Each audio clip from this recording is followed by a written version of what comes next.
Simple fact is another of our iconic growing up icons is gone. Can you hear me now? Okay. Sorry. So yeah, I got the sad news before the show that the one and only Mr. Ace Freely, Paul Freely, has passed away at the young age of 74 years old.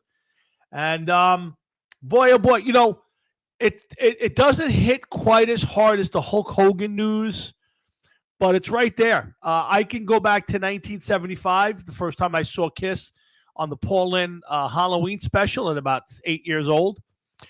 Um, I I can go back to 1979 when I saw Kiss in concert for the first time, and I can go back to 1976, 1977, pretending to be Ace Frehley in my fake Kiss band with my brother and Ronnie Brandt, and I'm not sure who else was the fourth person in the band. I have to tell you this. I was kind of holding out hope that the band would play together for our last time at the Kennedy Center Honors, and obviously that's not going to happen. I'm not sure how that's going to get handled. I mean, I'm sure they weren't playing anyway. They were probably going to. I believe most of the bands kind of just sit there and other artists perform. It was. That one goes back, quite a ways for me. I mean, even beyond Hulk Hogan, who I started following when I was in my teens, Ace Frehley was 7 years old. It might have been the first person, other than my dad, who I wanted to emulate and be like, was Ace. And I didn't pick up the guitar for a few more years. And never could I play as well as a guy like Ace, but he was a guy who I loved listening to as basically a sloppy guitar player, but iconic for the look, for true rock and roll. God rest Ace Frehley. I'm glad I got the albums. That's a tough one. I'll definitely Frankie Katz. I agree I will hold it against all four of them that they did not get together at the Rock and Roll Hall of Fame at their last concert, their last tour. That nowhere along the way did they repay their fans with one more set, show, song as Kiss. So at this point, Kiss will just be a memory for most of us.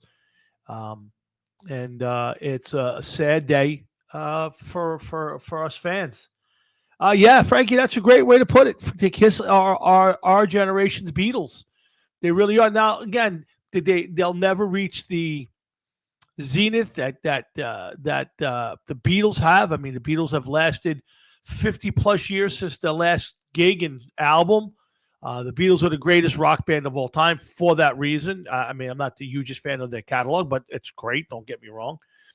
But Kiss that's it. Our generation's Beatles. I mean, they were cartoons and albums and tours and merch and everything that went with it.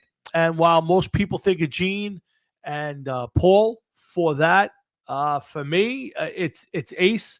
Ace was my guy, and this one kicks in the nuts pretty good. I have to be honest with you. This one definitely kicks in the nuts a bit. So we'll get the show kicked off. We got a lot to talk about. We got a lot of Giants, a lot of Jets off their putrid performance against Denver. The Giants go out to Denver this week to face Frankie's Denver Broncos. And, I'll say this. This is the first time in a long time that not me, but most people now have optimism that the Giants could win. Not that they will. I don't know if people are picking the Giants, but it's a far from the days of the Giants. And it's not because it's the Broncos. It's just that people have a different perception of the Giants right now based on this youth infusion of Malik Neighbors, who obviously is out, and Cam Scatterbo and Jackson Dart. And, you're going to have games like the Saints, and you're going to have games like the Eagles. And, if you're a Giant fan, you now wake up on Sunday or Thursday or Monday, and you're optimistic that you can at least be in a football game. And that, I told you guys before the season, that's all I wanted. You just want to. I want the team to be in games. I want them to be not the pushovers. And so far, so good. We'll talk about the Jets and the putrid performance and coaching I saw Sunday.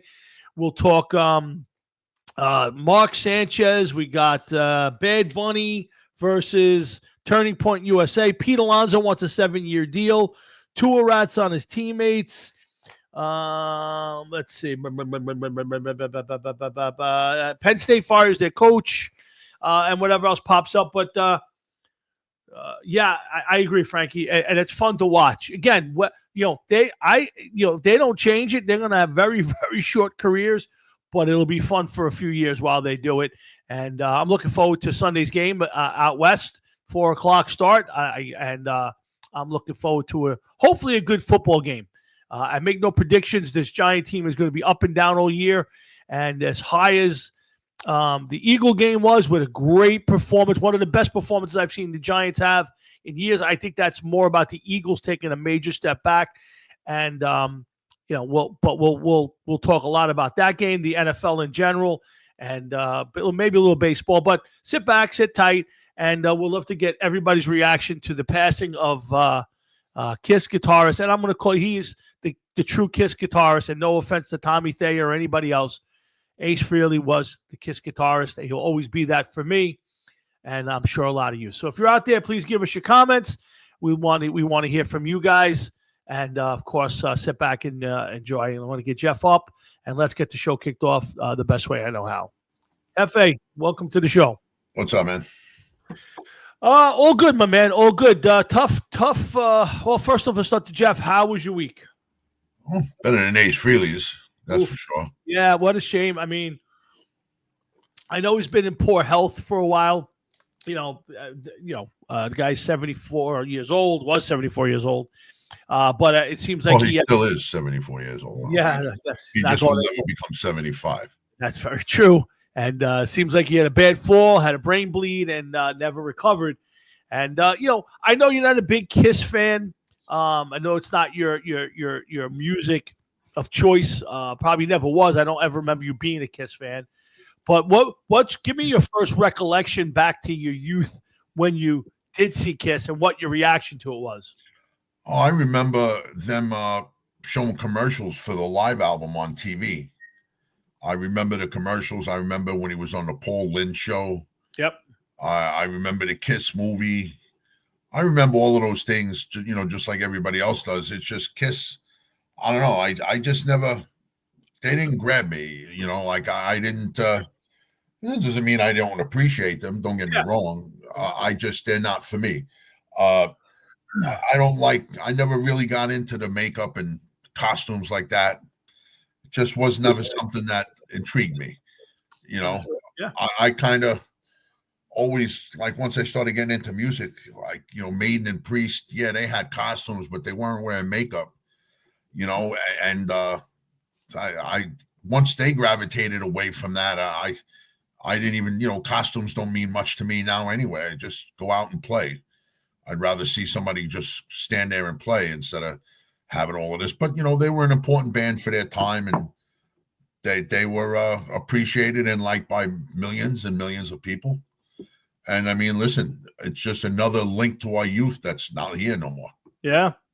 It's however you want to look at it, another something else linking us back to our youth is gone. Yeah, that's how I felt. When I walked in the door, my wife said, did you hear about Ace Frehley? I think he died. And then I looked it up, and it was all reports of him being on a ventilator, being, on his way out, but not out yet. And then just as I was walking into the show, I saw Bob Pecoraro pass the There's a little note to us and said that Ace had passed, and I looked it up online, and it's all over the place. Yeah, for me, Jeff, it was my first introduction to music, and like up to that point, I had nothing. If it wasn't on CBS FM or on my dad's, record player, I didn't know it. I was listening to, Frankie Lyman and the Teenagers and Little Anthony and the Imperials and Elvis, and I wasn't listening to it, but that's what was being played in my house, in my car, as a kid. And it wasn't until I saw Kiss on the Paul Lynde special, like a lot of people did, and I went, wait a second, what was that? And from that point on, my father's dear friend, I called him Uncle Sal, who just passed away last week, had a record store in Brooklyn. And my dad would take us out there once or twice a month. And every time we went out, Uncle Sal would give us, like, he'd go take some albums. And we didn't want to do it, but then he'd push us, and Dad said, go ahead, and we would go get an album. And I got my first Kiss album there. And that, that point on, I still own every original Kiss album except the very first one. I do not own the original one. And, I was all hook, line, and sinker for Kiss cartoons and the movie and whatever merch at that point. It wasn't that much merch at that point, but I was all in, Jeff. Not like there is now, like, know. But then again, a few bands, if any, had stuff beyond T-shirts. Maybe there was the medallion necklace or a belt buckle or something or a mug. Yeah, nobody had stuff like that. And it's listen, they had their place in history. And, they were an important band, like I said, for their time. And a lot of people were into them. I know, Frank, I know you were heavily into them. Yeah. Me, I just, like I said, I mean, I have a lot of their songs in my phone. I do have a lot of their songs. I just never got into them. Like, I'm not into them like some other people are. No, again, they weren't for everybody.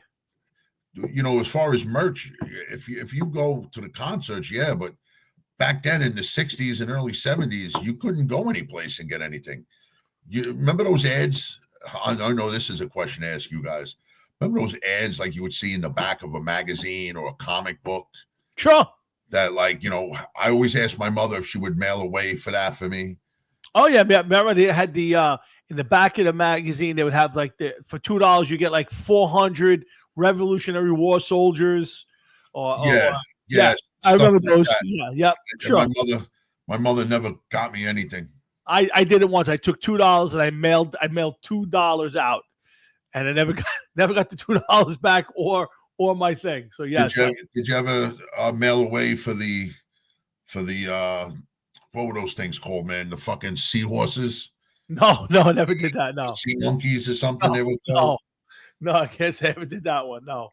But I never fell. I didn't fall for that because I wasn't allowed to fall for it. Yeah, no. My mother wasn't going to start sending money out for me. I would think. I'm pretty sure I mailed it without a stamp. Like I was probably 8 years old.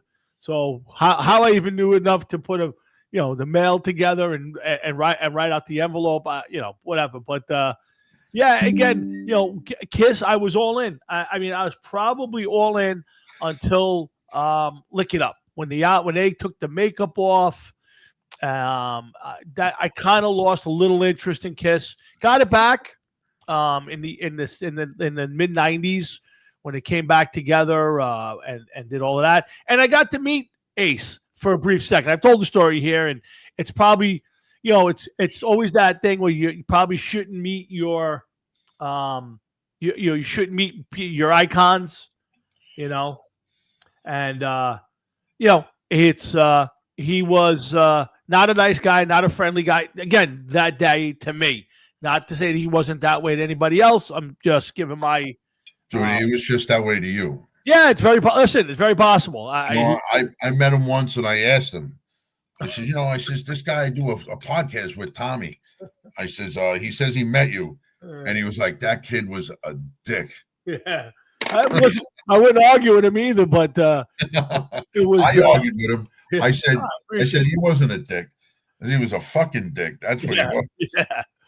But yeah, this one stings a little. I got to tell you, this one. Again, as we get older, this is going to happen more times than not to us. I mean, there are people out there that, The news feed, it's going to start happening a lot, man. yeah, I mean, we just lost to Ozzy, and I will tell you that I will put this out we just came up with our Xmas Jam date. I'm pretty sure Ronnie Morms put his stamp on it. And I'm going to suggest that we pick a couple of Ozzy tunes, a couple of, maybe something to do with Kiss, so we can kind of honor some of the people we lost this year. Let me ask you this. I'm going to give you one. Is there any band that we grew up listening to, all of us, that doesn't have at least one member that has died? Somebody has died from Kiss. Somebody has died from Black Sabbath. Two have died from Black Sabbath. 3 have died from Black Sabbath. Somebody has died from the Scorpions, I believe. Somebody has died from Maiden. Yes. 2 guys have died. 2 guys from Maiden. Yeah. You think about it. There's Priest, a lot of guys. Priest. A couple of the drummers have died. Yeah. Right? There's not a band that death has not touched. I would have to do some. I think even Queensryche, I think, lost one of their guys. Right, one of the guys died, didn't it? No. But there's so many guys that have been gone from there that they're practically dead anyway. But AC/DC. Yeah. I mean, again, listen, you get it. There's a lot of these bands that we grew up liking, loving, listening to, going to see. Rush, there's another band that lost one of their guys. It's part of life, and that's why I say go out and enjoy these bands while they're out there. Go out and enjoy the music while you can, and have fun with it. But the Ace thing, again, he always came off, and most of that band does always come off as they're all douchebags. To be honest with you, from Rat, somebody died from Bon Jovi, and it's Matt. You're 100% right. Again, I like I said, I've always said, I always wanted to do the meet and greets with the bands. And I said, you know what? I don't want to, because I would, if I ever went to a meet and greet or ran into Steve Harris on the street or one of the Maiden guys and they were douchebags, it would bother the shit out of me. So I always say, I don't want to meet any of them. I think that Steve Harris would be a dick, man. He seems to be pretty cool. Anytime I've ever seen him in an interview, he just seems like he's a nice guy. Yeah. Again, I would hope so. I would like to think so.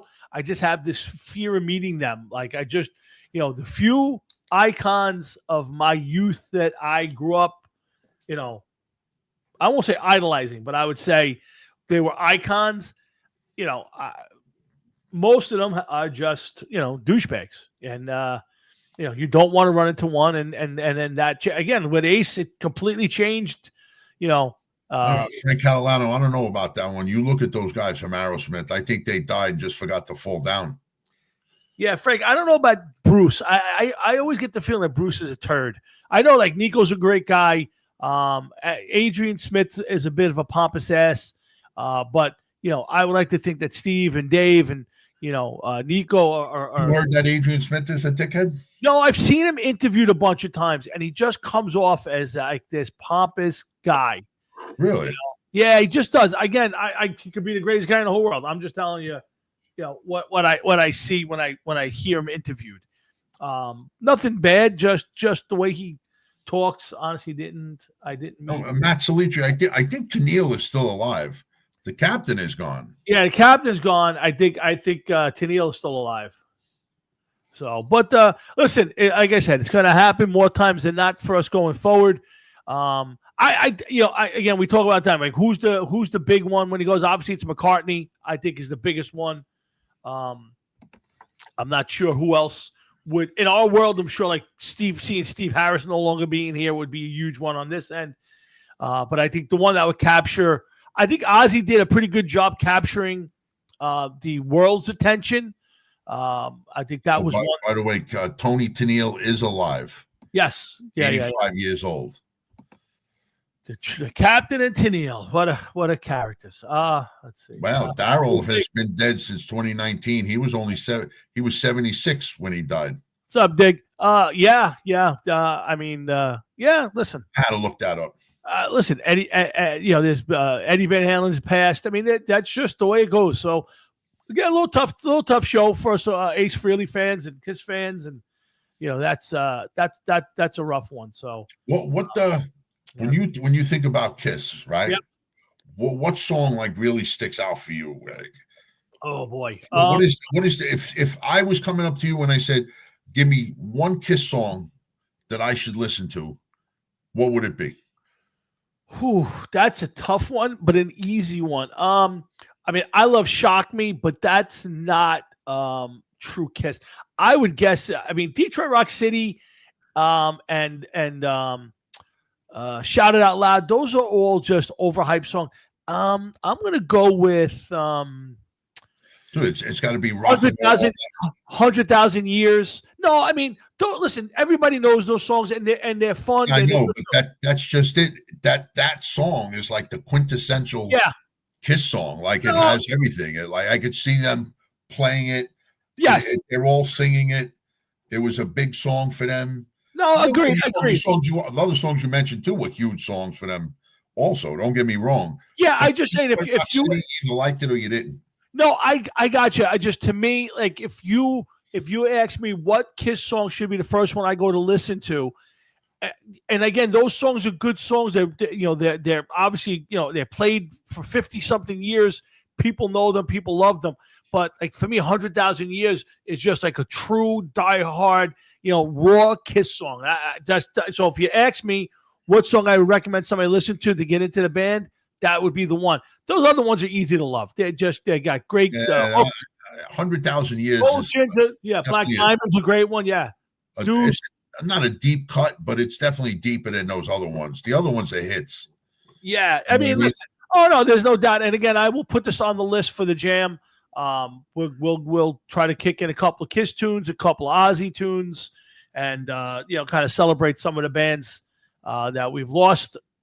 This year pretty recently. So again, guys, we appreciate you tuning in and listening to us blab away. My dad's been trying to get in. He must be having a problem with his computer. But in the meantime, stick around. We got a lot of show to get to. I want to get to Jets and Giants. I know we had a little Pete Alonso looking for 7 years on for his deal. We got a lot to talk about tonight. So I don't know, Jeff, where do you love the theme from Kiss? Love the theme from Kiss. Okay. Where do you want to start, Jeff? Jets, Giants, NFL. To be honest with you, Tom, there's no reason to talk about the Jets or Giants. They suck. No. The Giants are a step ahead of the Jets, and they suck. First off, the rest of the NFL is upside down this year. I really don't care about baseball and the Mets. And all right, I don't know. What do you want to do? Call it night and go home? What says you want to? I'm sure we can find something else to talk about. Well, I do. I got something here. Sure. I don't know. Maybe other people listening will know, but I mean, I hope this isn't something that happens on a too often.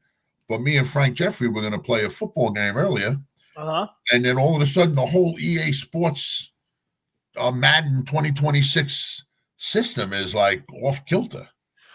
Weird, because it happened to you and I last week when we were trying to play a but at least we got to play. We played a half a game. We got to play half a game. And I hope this isn't something.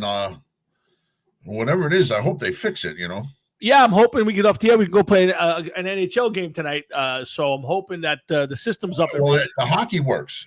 And then, Matt, to answer your question before Tommy gets to it, am I surprised? No, because he's not on the Jets. So I could see him having an all-star career, maybe setting career records for guys in his age bracket, career highs. Maybe he'll throw for 7,000 yards, 800 touchdowns. I don't know. He's going to win the Super Bowl the next 5 years in a row with only playing 1 year. All good stuff because he doesn't play on the Jets anymore. That is probably true. It's true. Yeah, is it surprising? Listen, there's a lot of things surprising me in the NFL this year. All right. The up and down season, NFC East has taken all those teams have taken a little bit of a tumble back. The Patriots are starting except for the Giants. The Giants look like they've taken a step forward. Well, yeah, but they are still 2-4. But I think they're playing. They weren't 2-4 last year.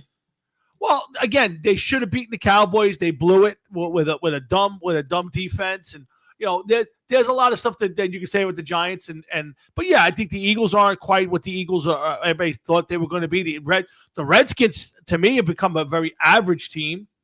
Oh shit! Man, he's throwing shit. He's throwing a little shade at you, by the way. I'm not going to. He's one game in the season. Have you looked at the fucking standings? I have looked at the standing. Yes. All right, you got Frank Muley in first place. I believe Matt's in second place. Frank Catalano's in third place. Everybody else is 3-3. Yep. So there's one guy that's like 0-6, and you're 1-5. Correct. So Frank, you're in the grouping of the 4-2, I think it is. I don't think he's questioning his position. In the thing, he's just looking to kind of zero in to say he kicked the crap out of you last week. There's what I'm guessing he's trying to say. I'm questioning. I have some. I'm questioning his sexuality here right now on TV. That I will not question. I think Frank is all man and non-binary. That's my. Oh, listen, I'm not saying he's gay, but binary he may be. I'm going to go with binary. Yeah, there you go. Again, as far as am I surprised? No, I have to wait till week 9 to get my hands on you. Yes, yeah. Don't worry. Please, you should be paying people to play me now. I can't find a win at this point in time. My God, I've given up the most points out of every other team in the league. I've given up the most points. Well, it's been very frustrating. I've been working the waiver wire, but there ain't much to grab hold of. Yeah, it's very tough. So I've actually got my hockey season started, so I'm doing well there at this point. So next year, I think we should do a 4-man league, and the team has to consist of nothing but quarterbacks and running backs. Yeah, you may be right. I'm not surprised by Aaron Rodgers. I would just say, see me week 12. I think with his age and the pounding these players take, I want to see where they're at. But listen, they're 4-1. They're clearly much better than everybody in their division. Unless they fall apart, Cincinnati is slowly fading. The Ravens are 1-5. The Browns are 1-5 and not even in the conversation. So yeah, I think I am surprised. I'm not surprised he's playing well because he's a very smart quarterback. I think the question is of his health and can he maintain that for the full season? I don't think so. I think come second half, you'll see a steady decline, and that's the way Pittsburgh's gone. But there is no challenge in the division. What team in that division has got you scratching your head? It's got to be the fucking Ravens. Yeah, what is going on there? Yeah, I don't know. I haven't watched enough Raven game to tell you. But at 1-5, a team that most people were picking to go to the Super Bowl or the AFC championship game, to be 1-5, you're in the borderline right now of being a non-entity in the playoff race this year. If you lose another game or two at this point, I would think they're out. Right. So to me, they need to start turning things back around. But then listen, there's a lot of surprises. I'll run through it real quick for you. The Patriots at 4-2, very surprising right now. Yep. The Jets, again, I don't want to get into the Jets yet, but 0-6, I am surprised. I didn't think they'd be great.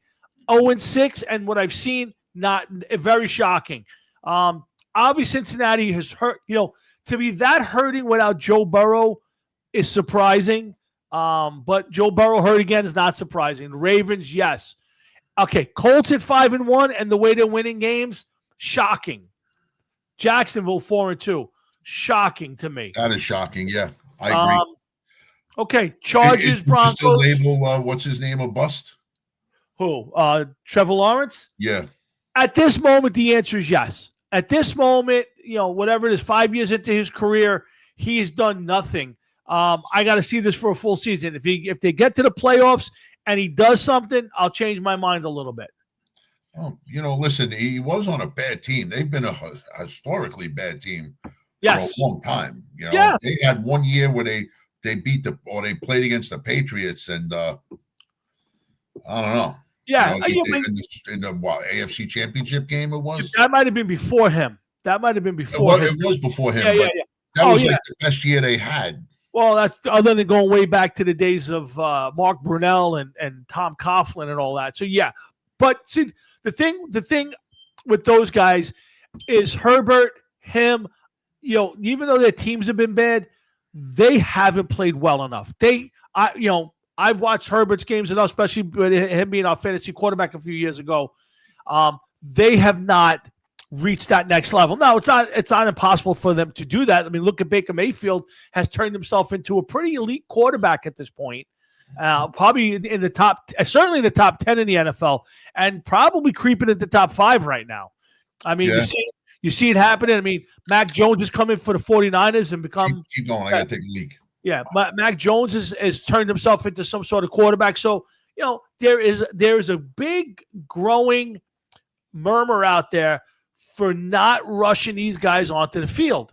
Maybe drafting these guys and letting them sit for a year or two is the answer. Maybe them in situations where they're playing for quarterback coaches and I'm no fan of Kyle Shanahan, but, he has turned out some good quarterbacks, and it says something that he booted Trey Lance so quickly that, why anybody thought that guy was going to be a good quarterback. But, guys like Sam Darnold trotted around the league until he wound up in Minnesota with a really good quarterback coach. So there is something to be said for maybe sitting guys a little bit and giving them the proper push and coaching. And let me tell you something. I'll say it out loud. Daniel Jones went on TV and said, "Hey, he didn't realize how intense and deep coaching was, or their film study was, until he got to Indianapolis playing for that coach." And that's kind of an indictment of what Dable and the Giants are doing. Now, Jackson Dart's playing good football. He looks like a quarterback, and maybe he's more of a freewheeling kind of guy, so I don't know. But Daniel Jones has come out and said, "Hey, I took my film study and I took my learning to a different level now that I'm in Indianapolis," and that's a severe indictment of what the Giants and Brian Dable are doing. So I think that's an interesting conversation. But the Broncos at 4-2 and the Chargers at 4-2, not surprising, but definitely the way the Chiefs have played at 3-3, very surprising. I am shocked. Watching the Chiefs play the other night against the Lions. Yep. I was shocked at how the Chiefs just had their way with the Lions, it seemed. Yeah, that's another surprise. The Lions. I couldn't believe that, man. That Lion defense is horrendous. The Lions right now, I mean, listen, they lost a bunch of coaches, including their 2 coordinators. And again, we've talked about this 100 times. You only have so much of a shelf life before teams figure you out, before things get stale, before you don't have the best players anymore, and your coaches move around. So I am surprised right now that they are only 4-2, but they are 4-2.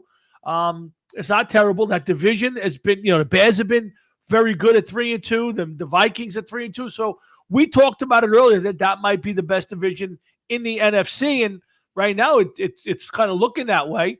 The Commanders at 3-3. Everybody was on the Command. Jaden Daniels is the greatest thing next to sliced bread. They remember who their coach is. He's a guy who was winning 28-3 or 25-3 at halftime of the Super Bowl and lost. So, that guy is a terrible head coach. Maybe a good coordinator, but a terrible head coach. So again, there are a lot of surprises. Tampa Bay's 5-1 and playing good football with behind Baker Mayfield, Jeff. So, that's not surprising. Yeah. They've been a team on the rise. I just don't know what their shelf life is. How long are they going to last? Correct. What I mean? Yes, that's a team that needs to win like right now. Like they need to put a real push and go out there and try to win some, because you're right.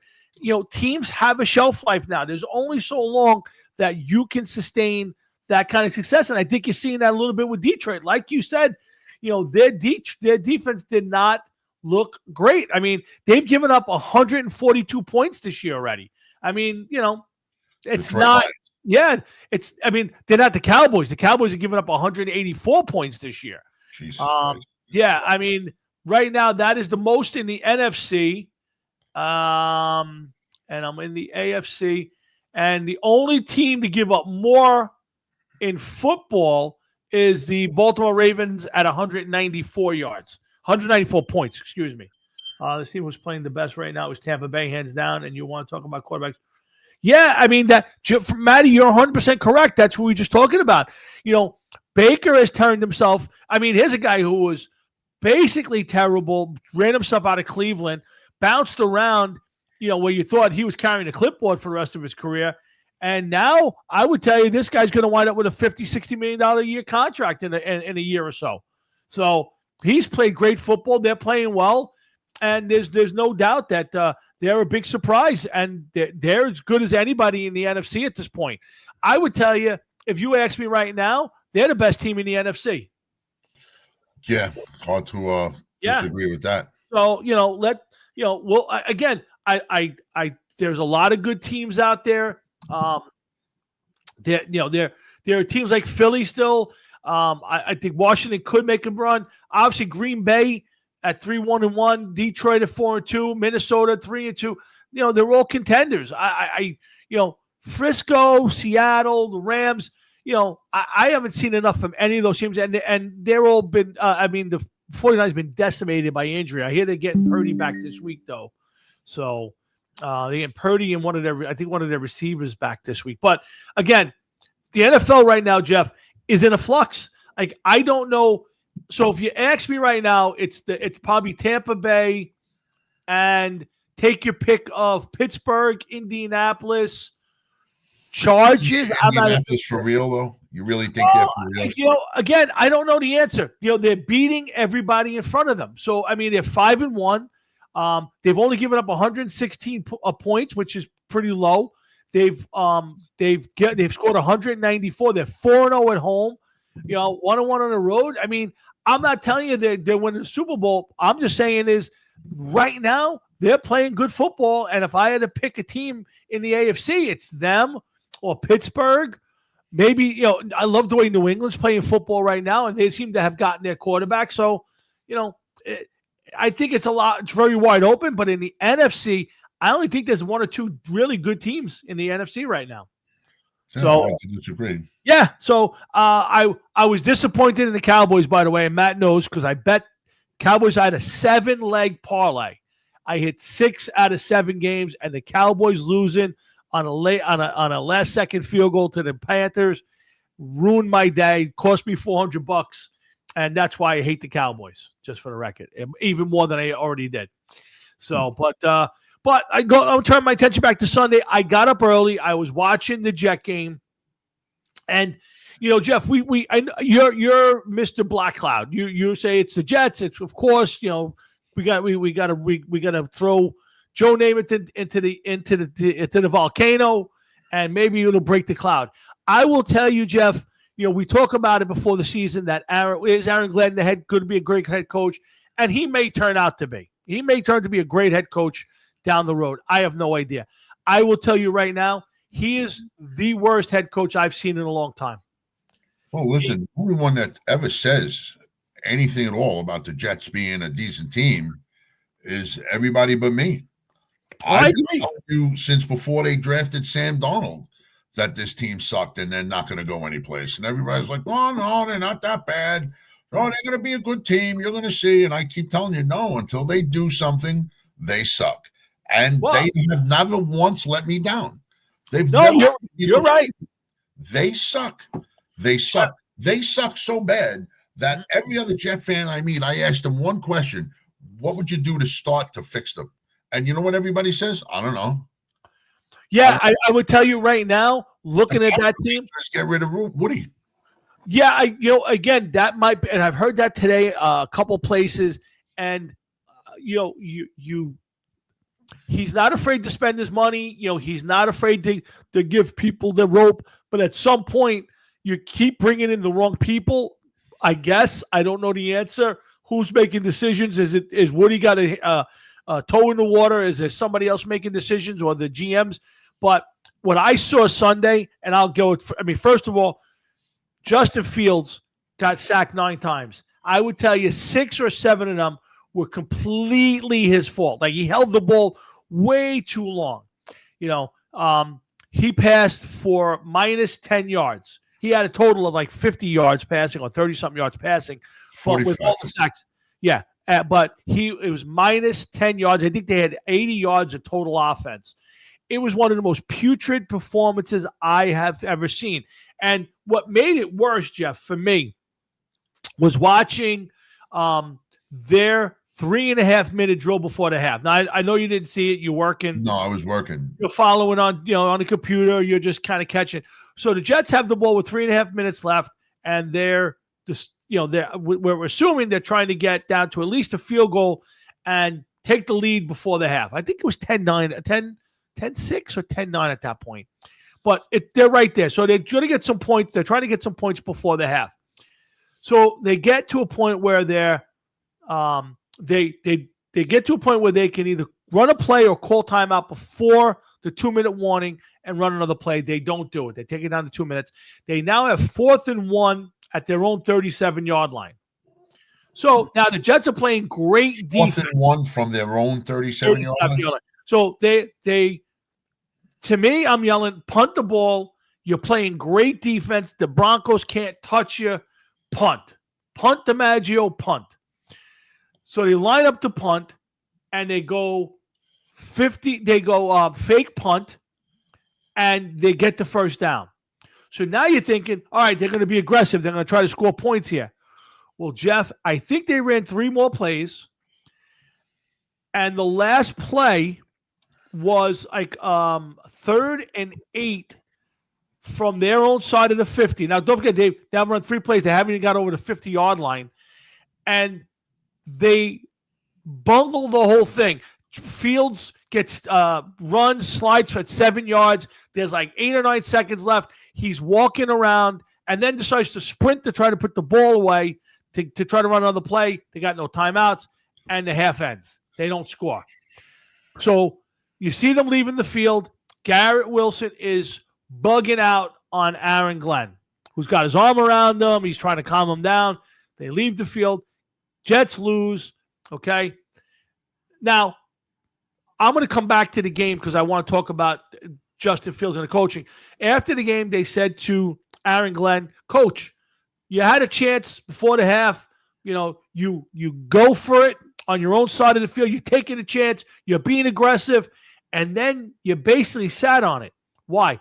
Well, our mindset was we wanted to make sure we didn't give them the ball back. We weren't playing to score. We were playing to keep the ball from them. I've never heard that from a coach before in my life. You're not winning at that point. This isn't the end of the game. You just went for it on 4th and 1 on your own end where you could have not gotten it and put them in field goal range already. And you come on TV and say, yeah, we were just trying not to give them the ball back. Jeff, it's the most putrid answer I have ever heard in my entire life. Yeah, not exactly a ringing endorsement. Not exactly a great now, answer. Yeah, right. So now you're in the 3rd quarter. This kid can't. He could. The old proverbial. He couldn't hit water if he fell out of a boat. Right. He can't complete a pass. He can't even throw a pass. He's so locked up and afraid of throwing the football. Again, most routes aren't open. You got to throw them open, or you have to throw the ball to a spot. This kid was waiting for guys to get to spots and get open, and then he wanted to throw the ball, and that's why he got sacked 9 times. The line wasn't good, but it wasn't that bad. He was horrendous. At some point, 3rd quarter, 4th quarter, he needed to pull this kid out of the game and put Tyrod Taylor. This isn't your quarterback of the future. This is your quarterback for today. No, Jeff, I understand that, but you want to know something? There's only one reason, one thing I can think of why they wouldn't do that. All right, everybody knows that Tyrod Taylor at his age is never going to be a starter in this league. He's going to be exactly what he is. Yeah. He's getting on the field if somebody gets hurt. 100%. Nobody is making Tyrod Taylor their first choice. Nope. To be quarterback anywhere around any team. There's still plenty of time left in the season where if they make the switch now, that's it. You just ended Justin Fields' career, at least with the Jets. And I feel as though that they're going to wait as long as they can before they make that change, because they know that if they make that change, they can't go back to Justin Fields. Well, you can do it for a half. I'm not saying you change him. You can change it for a half. the Jets were still in the game Yeah. Score-wise, they were still in the game. As they were playing, they definitely were. I don't know what they were doing, but they definitely weren't winning. I think that if they did that now, you might as well just give up on Justin Fields. You might as well release it. I'm not disagreeing. Like I wouldn't start Justin. I would not start Tyrod Taylor this week necessarily. But you're in a game, you're losing 10-6, and the other team, your defense is playing the best football of their season. This was the one game that I would tell you I saw their defense, and it looked like the one from 3 or 4 years ago where it was dominant. They couldn't pass on them, they couldn't run on them. They were, I think, other than the 2 drives that they drove for touchdowns and field goals of 60-something yards each, I think they were having like -3s and 3 yards and -5 yard drives, and they couldn't do a thing.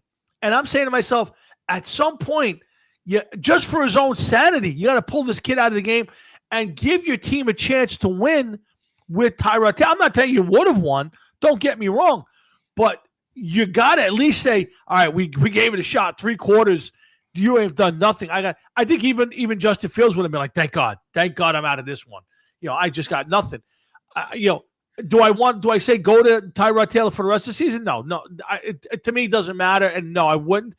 But in a game like that where your defense is playing so well, you could absolutely lose this team for the rest of the year where they are non-competitive.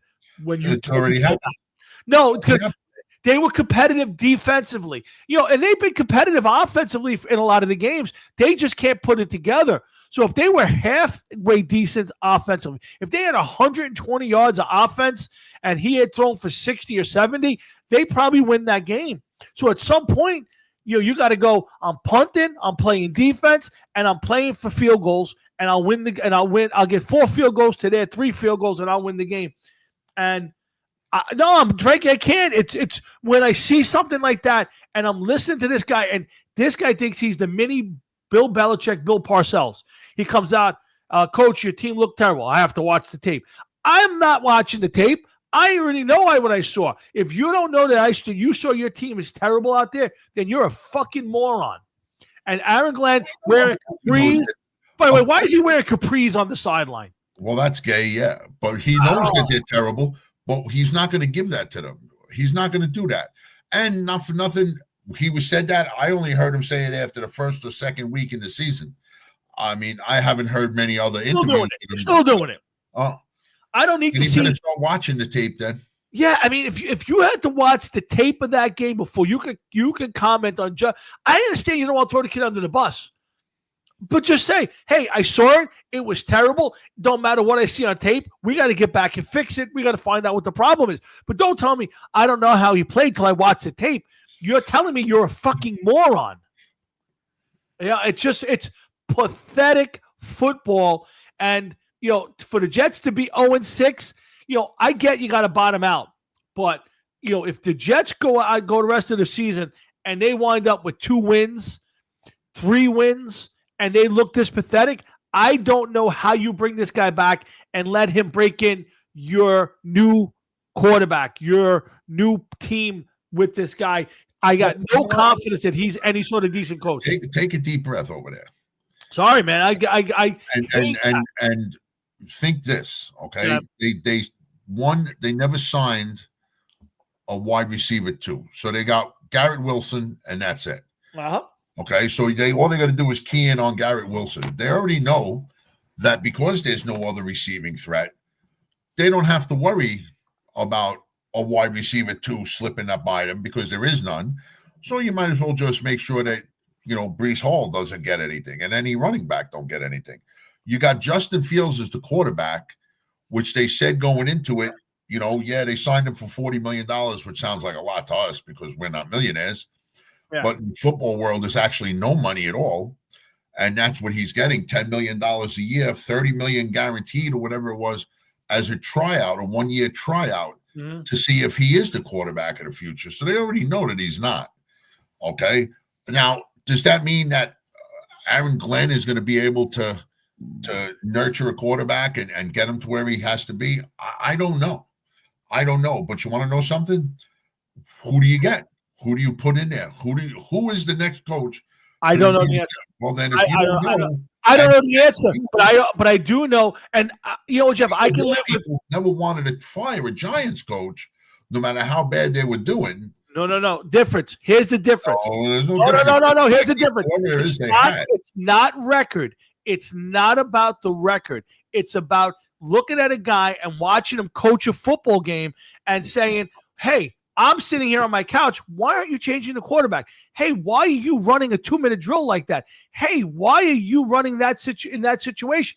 It's not about wins and losses. The guy came in. You're right. It is about wins and losses. No, it's not about wins. His first year, it's not about wins and losses. Win the game, not no. I disagree. We're good, but we're 0-17. No. Played 14 really good games. It doesn't work that way. No. I agree with you. But when you come into a team that already was kind of, not a good team last year, you're right. You're shorthanded on players. I got all of that. I'm willing to say, hey, take 3 or 4 years and build this team up and get it to the point where, like it happened with the Lions. He came in with the Lions as defensive coordinator. They were terrible. They built themselves up to they should have went to a Super Bowl and possibly won one, but that didn't happen. But that's okay. I can live with that. That's not the point.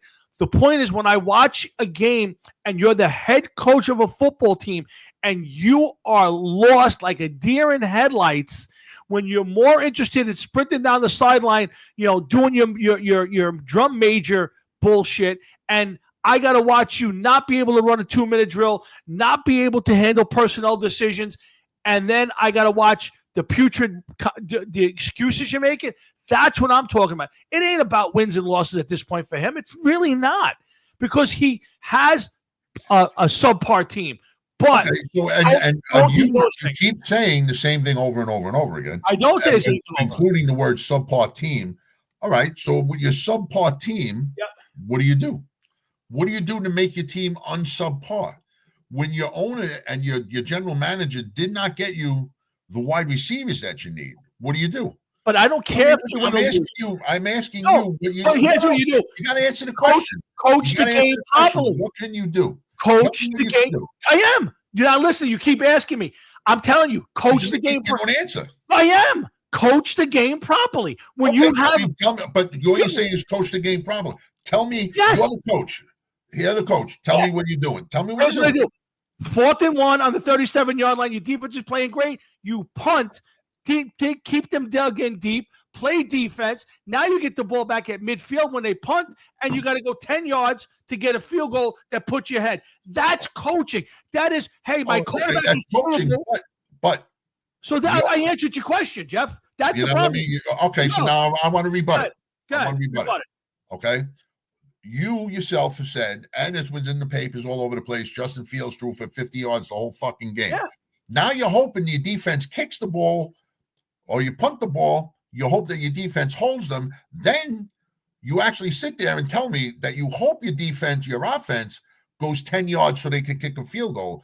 Your offense hasn't done dick all fucking day. But that's hoping they're going to go 10 yards. But that's the point. See, but no, time out. But that's the point, though. The point is, all I'm saying is you put your team in the best position to win. If they don't, they don't. And I can live with the fact that, hey, our offense isn't good enough because I don't have great players. But when you coach it properly and it doesn't work, hey, there's nothing you can do. Players, the other team's better players. You have subpar plays. It happens. But when you coach poorly and you have a subpar team and you're overwhelmed coaching, you can't win. So all I'm saying is they could have won that game. They could have easily won that game. They could have easily won that game. Anybody watching right now, they could be 3-3. That team.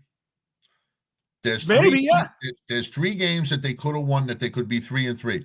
They did not win. Right. They did not win. The team sucks. That's all. I agree. That's it. I'm not disagreeing with you, but I'm saying this. No matter who the coach was over there, whether it's Aaron Glenn, Bill Belichick, fucking Bill Parcells, it doesn't matter. Tom Landry, whoever. You're not going to get those players to win. You're just not going to. It's not going to happen. I'm not, Jeff. I keep saying it. I don't care if they win. I don't care if the Jets win any games. What I'm saying is, if you're losing games because your team is outmatched because you don't have personnel, Granted, it happens. He's a first-year coach coming into a team that wasn't 15-2 last year. It was 5-12, whatever it was, 6-11.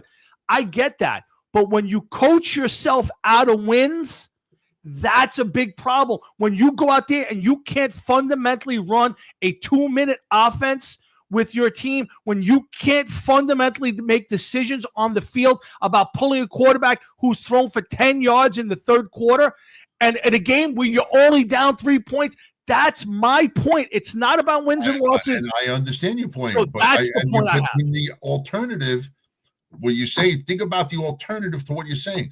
You don't have a better option at quarterback on the bench. No, but you have a different quarterback. At that point, you got a different at that point, just calling you up and telling you to come out and play quarterback would have been a better opportunity. Maybe it would have at that point in time. Who knows? That's the point. I know this much. If I had a choice between Tyrod Taylor and Justin Fields, I may go with Justin Fields because at least he could run. But evidently, he didn't do much running that day because he couldn't get hit behind the line. But that's the point, Jeff. I mean, you have to read the room. So your own players are bitching at you because of what you did before the half.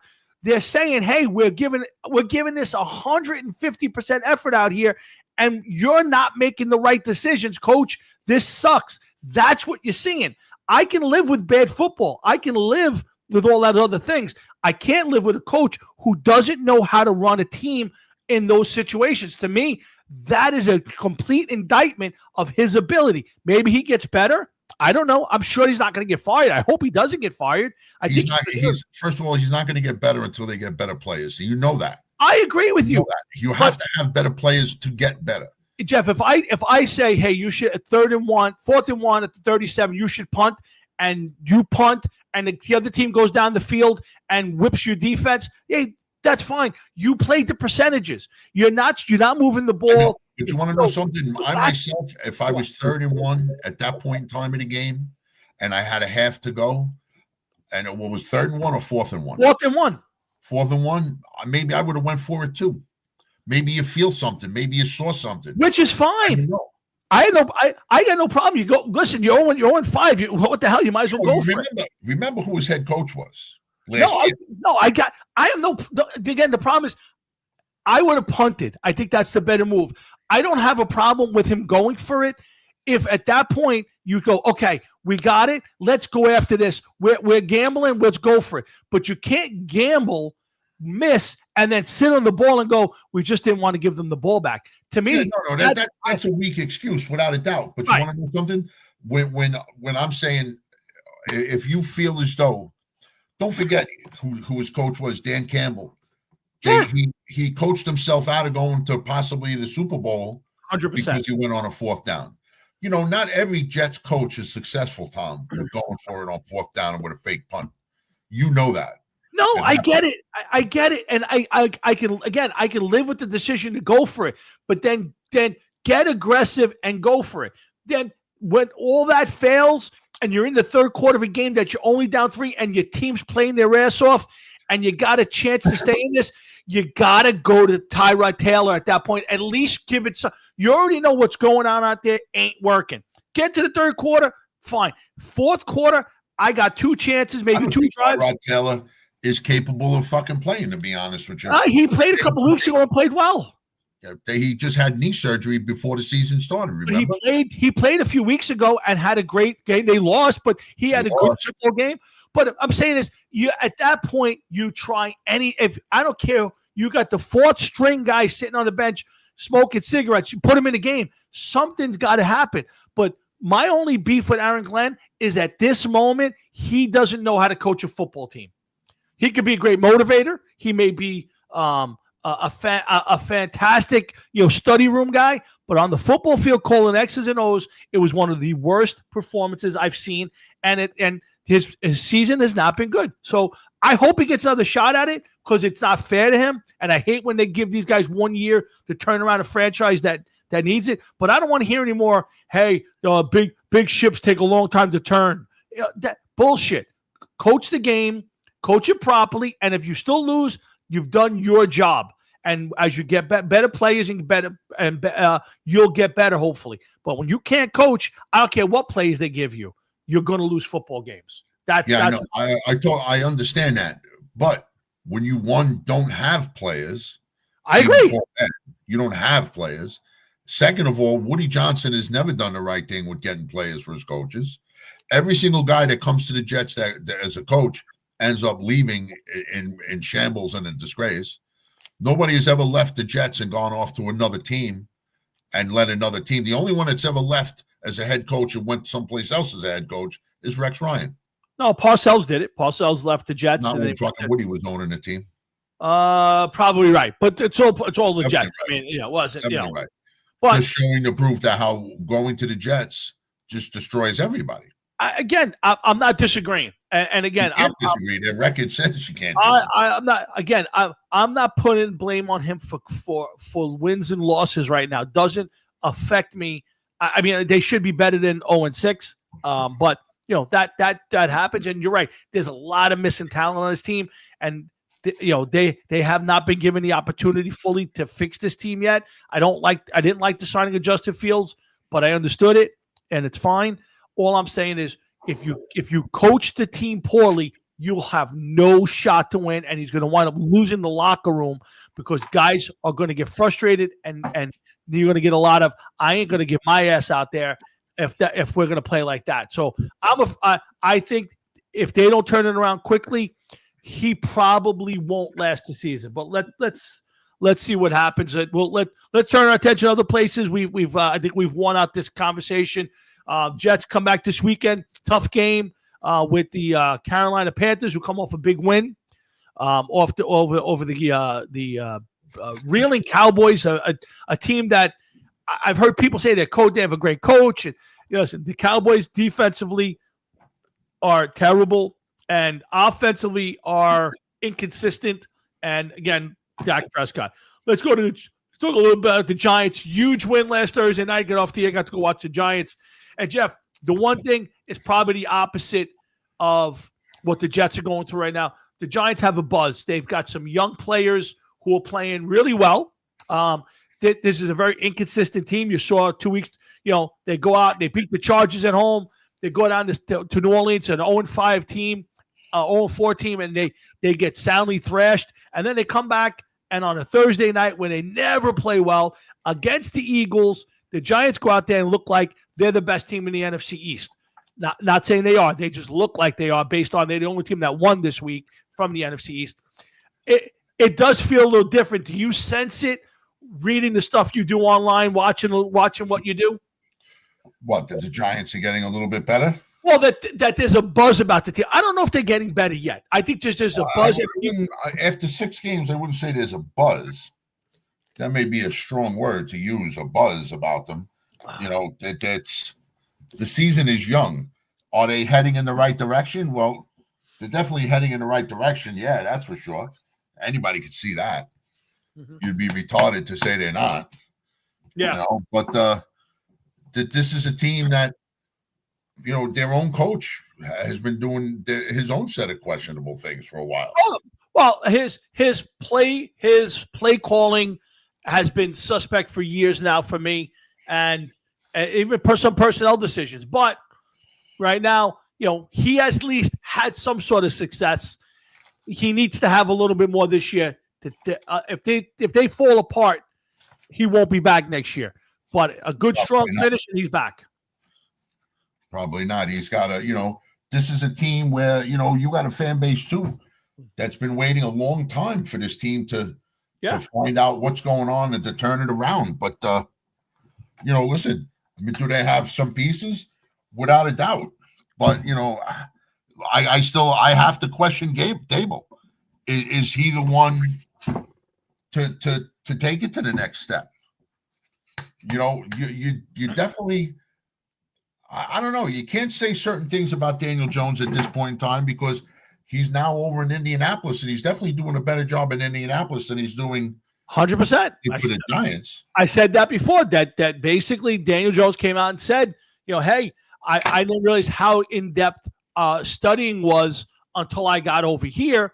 That's an indictment of Dable. I mean, whether you like Dable, dislike Dable, if Daniel Jones leaves there and he's one of the hardest working players in the league, If he comes out and says, "Hey, I thought we did okay over there, but this is the real deal," that's a big indictment for an offensive coach like Brian Dable. It absolutely is.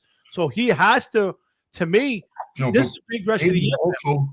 Also had a hand in shaping what's his face in Buffalo, Josh Allen. Josh Allen. That can't be forgotten, but no, not at all. And that's probably why he's gotten as long as he has here. But again, I always said I thought that Daniel Jones was a good quarterback. He just was in a bad situation. And so far, it's proven pretty right. He's playing pretty well. That doesn't mean that at some point he doesn't get hurt like he normally does, or he doesn't regress. It's a long season left to go. So we'll see. But those words were an indictment of Dable. He's got to be successful. His career as a Giant coach hinges on Jackson Dart not getting killed and staying healthy. And the Giants, again, being competitive the rest of the way. All I've said all year is I don't care about wins and losses. Just be competitive. And they've been in every game so far. They haven't been blown out, thank God. And this is a big week, I think, because I think the Eagles are coming raring to go 2 weeks from now. I think that not that they expect them to go to Denver and win because they don't have a lot of success there, but you got to go out there and be competitive and keep that game close and put points on the board. And I love the way the teams is playing, and I love these young kids. They're just fun to watch. I could do a lot of the backflips and some of the dancing, but that's what they do, and you just I don't care what anybody says. The first thing I would do if I was the coach is that kid Scatterbo. Yeah. As soon as he did that, I would be like, just go take a shower now. Go take a shower and sit in front of your locker until I get to you. Yeah, I'm not a huge fan of that. I don't like, it's nice the first time, you kind of you kind of got your first TD, and after a while, so if I'm the coach, you kind of want to say, dude, pretend like you've been there. So you know what? Yes, you do want them to play like they've been there. Yeah, and I understand he's a rookie, and I understand he's feeling his oats and everything of that nature. But you know what? You also got to say you got to be smart, and if you're not going to be smart, you're not going to play. Yeah, because if you do a backflip and you fuck your ankle up, you're already showing that you're an important player for this team. If you fuck your ankle up or your knee up or something of that nature, and you don't play, I can guarantee you that you're never going to see this field again. You can warm-ups, but that's it. Yeah, I mean, think about you do the backflip, you come down, you twist the knee, you sprain an ankle. I mean, it's ridiculous. Again, first time you score a touchdown in the NFL, I get it. He had a great night, 3 TDs, 98 yards. The kid's just a phenomenal player. And I think they'll be removing his brain in 3 years for CTE inspections. But he's got to learn to kind of avoid some of these hits. But he's fun to watch, and he's a heck of a player. Oh, and he's definitely going to kill his girlfriend one day. Yeah, it's you're going to find him walking down the highway in his underwear, chasing rabbits. I mean, that's just But he's barefoot drinking out of a tennis shoe. Exactly. Yeah, but it's a fun team, and it's a real. It's funny. Dart goes out of the game. You think he's got a concussion. He might be done. All of a sudden, Russell Wilson comes in, and the very first play, he throws a duck that goes about 6 yards when the player was 12 yards downfield, hits the ground, and all of a sudden, Dable's running in the tent. He's trying to get Dart back in the game, and as a fan, you were like, "All right, this game's over."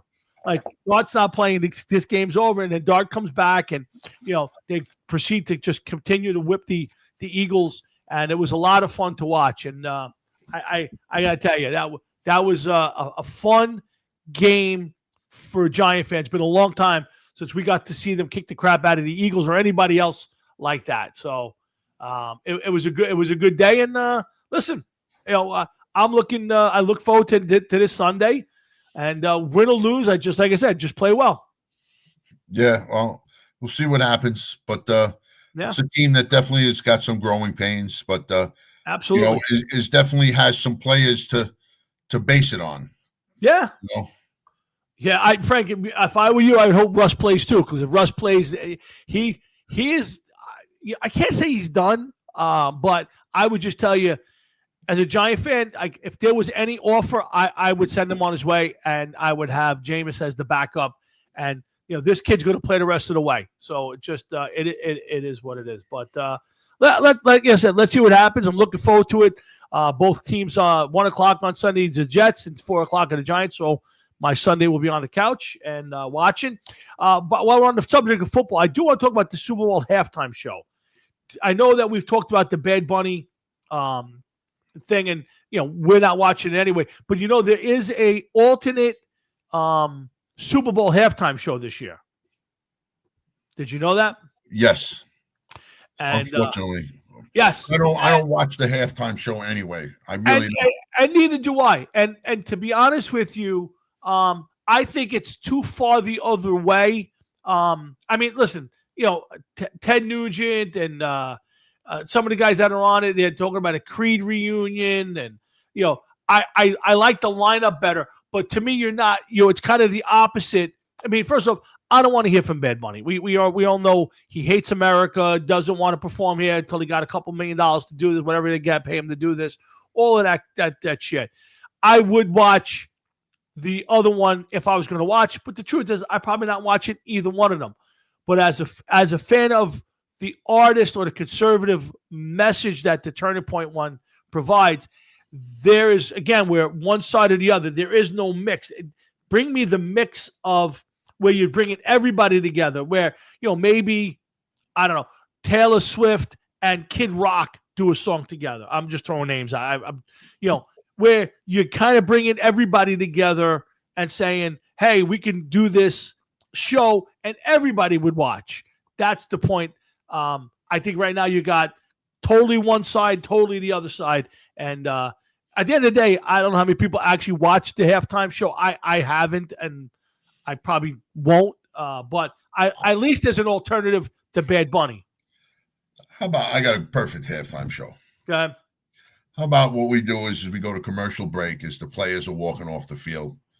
We come back to an extended fucking halftime show of the announcers going over the first half of the game, interviewing a few people, telling us what should happen in the second half of the game. They take a few minutes extra. Maybe they do America the Beautiful or something silly like that. And then the players take the field and we play the game. And we bypassed the hyped up Super Bowl halftime show that most of the people don't watch anyway or complain about, because they'll be like, so-and-so was half naked, this one can't dance, and this one had her tits down to her knees. I don't want to see that. I don't care about the halftime show. I don't care. And people, I've argued with this, not about the halftime show, but about the Olympics with somebody a couple years ago that I didn't even speak to them for God knows how long, because I said I really didn't think that Gojira should have been playing the closing ceremonies for the halftime for the Olympics. So it's not that I need to see a rock band or a metal band. Okay, we already know which way the NFL is going. We already know which way the NFL is going to take us. So that being said, it does not matter who you want to see. That's not who they're going to have. It already says end racism and everything else and all their special messages. So we already know which way the NFL is going and who they're going to have on. And I'm sure you already know this, Jay-Z is the one that helps find and picks the halftime people to show. That is correct. Yes, you're 100% right. Now, what you had said, I'll give you a perfect example of one, like what you said would fit into the criteria. What you said when Metallica played with Lady Gaga. Lady Gaga got up and played a few songs with Metallica. Yeah. But you want to know something? Does anybody really want to sit and watch Metallica at this point in time? Whether they have Lady Gaga or not? No, I don't know if there's anybody, again, unless you're bringing out Taylor Swift. I don't know who's relevant today that anybody would watch. All I'm saying is if you brought out Jason Aldean, who's the big country star, or Eric Church, or some one of those big country stars, and you brought out Taylor Swift or whoever the big pop singer is, and you put them on stage, you might get a balance of people show. It's kind of like, and I'm no fan of it, I thought it sucked anyway, but the Post Malone Ozzy song. Like, if you do stuff like that, where you're reaching across both sides, like I'm getting the older generation, I'm getting the younger guys, we're doing something different, I think people would respond better than I'm giving you Bad Bunny, who just sat down through the net to God Bless America at a baseball game wouldn't stand to watch it for it. So to me, my watching it, I'm not watching anyway. Even if he wasn't a jerk off, I wouldn't watch it. But if you had him out there and he was singing with Jeff Tate or Bruce Dickinson, I might go, let me tune in to see what that looks like. Because I got my guy there. Let me see how that works together. Maybe Bruce is singing his songs. He's singing Bruce's songs. Maybe fun to watch something like that. Hey, Leonard, how are you? I'm just saying is from both angles, I think both sides are just too far apart. If you and you're right, you're never going to get there with Jay-Z as your guy. It's just it's not happening. But if you could kind of find a medium ground, or you put a couple different things together. Again, the Metallica thing, I agree with you. Nobody wants to see it. But if you say, hey, Metallica is going to go up there with Lady Gaga or Miley Cyrus, well, you say, I might tune in to see what they do. And you watch 2 minutes of it, 3 minutes. I would agree with you. I would get rid of the whole fucking thing. I think it's a waste of time. And, nobody cares. But who are they? Listen, the halftime show, let's just be honest. Who's it geared towards? It's geared towards people that are not really watching the football game. Correct. Anybody watching the football game, going to the bathroom, getting something to eat, and getting ready to watch the second half. You're right. That's giving people, that are not into football. Like, really, we got to sit and watch this. Really, this is on for 4 hours. Yeah. Really, this not no. Okay, that's for mom or grandma or whoever that doesn't watch the football game, and they want to see the halftime show. I agree with you. I agree. Man, it really isn't that important. I agree. They make it into a bigger spectacle. And Leonard, yes, rest in peace, Space Ace. We had a long conversation about it. I know you were a fan. You met him. You knew him. It's a very sad day for all of us here at Hard Rock and Sports that we lost the one and only Ace Frehley. So thanks. We appreciate you doing that. And Frankie, yeah, I saw Jeff last year play in Red Bank, and he was he sounded great. I don't know how much help he had through the system and all that, but the band sounded fun. The problem is he's just playing the same album over and over. It's just a lot of the same stuff over and over. Maybe all he's conditioned to fucking do. I don't know. I think it's just. I think he just knows like that's what people want to hear, and I give him credit for it. You know what? Why do I want to go see Jeff Tate singing all stuff off his new albums? I could care less. So, but I'd rather him go back and hear the hits and that's fine. I don't know what he played, but when I saw him, he sounded fantastic, and the band was really good. I had a nice time. The place was half empty, unfortunately, and it wasn't that big a place. But yeah, Jeff. At the end of the day, for me, you know what the halftime show does? It just gives me a couple extra minutes in the bathroom. I can load up the plate, have a little more food, and then I get back in my chair for the third quarter. If it's a good game, if it's not a good game at that point, I may be farting around doing other things. Oh, I hear you. So again, but I do like the fact that there is an alternative. Frankie, I'm pretty sure that halftime show right now is on social media. That's all I can find on here. I would have assumed that Fox would have had the game. I just don't know if the game is a Fox game this year or NBC or CBS. So I don't know what people are allowed to broadcast and all that stuff. But right now, the Turning Point Alternative Super Bowl show, which I will watch this year just because of this show, I will watch that. But that will be on at this moment. Looks like on social media. I can't find the announcement, but I'm pretty sure. I know it's Ted Nugent. It's not Travis Tritt. What the hell's his name? Trace Akins. They saying something about maybe Creed getting back together to play. I can't find the official announcement that I had seen before. There was an announcement that gave all the different bands. I don't see that at the moment. Give me one more try. Just keep saying coming soon, but I know they have announced it. I just don't see it at this moment. Laura Trump has offered to perform. I don't know what she would do, but okay. Let's see. One more time. This is the last one. Let me see. Yeah. It's just not given to me. I'm sure somebody will find it, but I would imagine Kid Rock will be there. I can't imagine he wouldn't. Again, I'll watch it just to see what they do. No, Tony Tennille will not be appearing. She cannot get out of the assisted living facility at this moment. So they're mindful of COVID for the older people. So Tony Tinell will not be there. But the lineup wasn't terrible. If you're like that kind of music, again, very conservative. I know Lee Greenwood is going to be singing. Great voice. Does a great job with America. What does he do? He does the song that Trump comes out to all the time. So great, Mr. Lee Greenwood. He's getting a little older too. Yes, love will not keep us together. Anyway, thanks for tuning in, guys. Hard Rocket Sports, Jeff and Tom here. We got got a little more time. We got a couple more things to talk about. We beat up on the Jets and talked Giants. We did some football. We did a lot of Ace Frehley. Let me see what else I got on the thing here. I don't have too much. Did anybody watch the mayor's debate tonight? I was curious how that went off. It was at 7. No, I didn't. I would like to have seen it, but I already know what's going to happen. So, yeah, I find it interesting that people fall for this guy's slick talk and all of that. I'm curious. I don't know the buzz. Like my son Chris nailed the presidential election. Like I was nervous going in. He said, "Dad, Trump's going to win." Everybody my age is talking about it. Jeff, when you're at work, are people talking about this debate, this mayor's race? And what do you hear in Staten Island? Like I said, living in Jersey, I don't hear too much. What are you hearing in Staten Island from the normal person out there? Well, the people out here are delusional and all think that Curtis Sliwa stands a chance. Okay, right now, I feel as though that would Curtis Sliwa be the better choice? He's definitely going to be a better choice than this guy, this fucking idiot.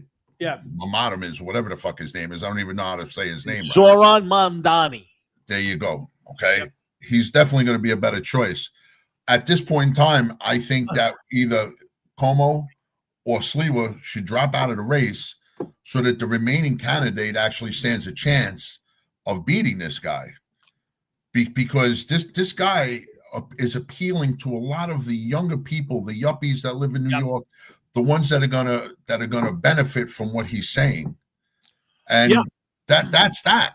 I agree with you. I think the better choice, and again, the better chance, I won't say the better choice, the better chance would be if Sliwa dropped out. I think Cuomo would have a much better chance of winning than Sliwa would, even against him. Now, again, I think the problem for Sliwa would be, I think a lot of people would just stay home. I don't think it necessarily, the votes wouldn't go to Mamdani. I just don't know if people are running to the polls to vote for Sliwa. Now, the question becomes. They're not, because the only Republican borough is Staten Island. Yes, but that was good enough to get Giuliani elected. Giuliani got elected because Staten Island came out in force and gave him the votes. So it's not impossible. The problem for him is I think a lot of the people who might vote for him are going to vote for Cuomo. The question for Sliwa is, does the votes get split between Mamdani and Cuomo, and he sneaks in because all the Republicans vote? He would need every single Republican and a few Democrats to go his way in order to win. It isn't impossible, but I kind of agree with you. I think one of those guys dropping out would probably give the other one a better chance. The problem is I think it would have to be Cuomo in there. I think the Sliwa, I don't think a lot of the Dems are going to run to vote for Sliwa instead of Mamdani. And the problem is those people will just stay home and not vote at all, which is a big mistake. If people aren't seeing, first off, socialism for what it is, it's never worked. It never will work. And this guy just comes out and says, I'm going to give away a bunch of free stuff to a bunch of people, and you all are going to pay for it. Now, he's saying right now it's the rich, but give it a year or so from now, you're going to feel it. If you live and work in New York, I work in New York, I'm going to feel it. You all are going to feel it. And the big thing is he don't want to put anybody in jail. He doesn't want to replace cops. He can talk all he wants. This guy hates the cops. He hates the Jews. He's going to be a huge, huge problem. He's going to be a massive problem. Yeah. And the only thing that's going to be good for is my property values in Florida, because everybody's headed down to Florida for 4 years. So for me, I'll be happy for that end. But to go to work every day in New York City, this guy is a disaster. And if people aren't smelling it, they're foolish. But I got to ask my son this week if what he's hearing, because I'm telling you, Chris nailed it for Trump. He said, Dad, don't worry about it. Trump's winning big. He said, all my generation is going to vote for him because they don't want to vote for her. And it turned out to be correct. And Frank, about the governor race here, I don't know. I can't imagine anybody voting for Mikey Sherrill based on the debates and all of these interviews she's doing. She is a terror. She is almost as bad as Kamala Harris. She has come off. She looks stupid, not knowing if she made money in the stock market. She obviously got in big trouble for stock trading. She's on the Defense Appropriations Committee, and her husband or both of them are trading defense stocks. I mean, that's a really bad look. She got fined for it. She has all sorts of issues. Yeah, I mean, I think Ciattarelli's going to win. I think people are fed up enough that I think he's going to sneak in. He's been chipping away. I think Ciattarelli wins, but it's going to be real close. I don't think that night. I think it's one of those couple days later, they're counting votes. If she gets in, it's even worse than Murphy because she wants to tear up beaches and put wind farms everywhere. She wants to double down on sanctuary state. To me, if you're not smart enough to see through that she's not only a criminal and woke, then you're not as bright.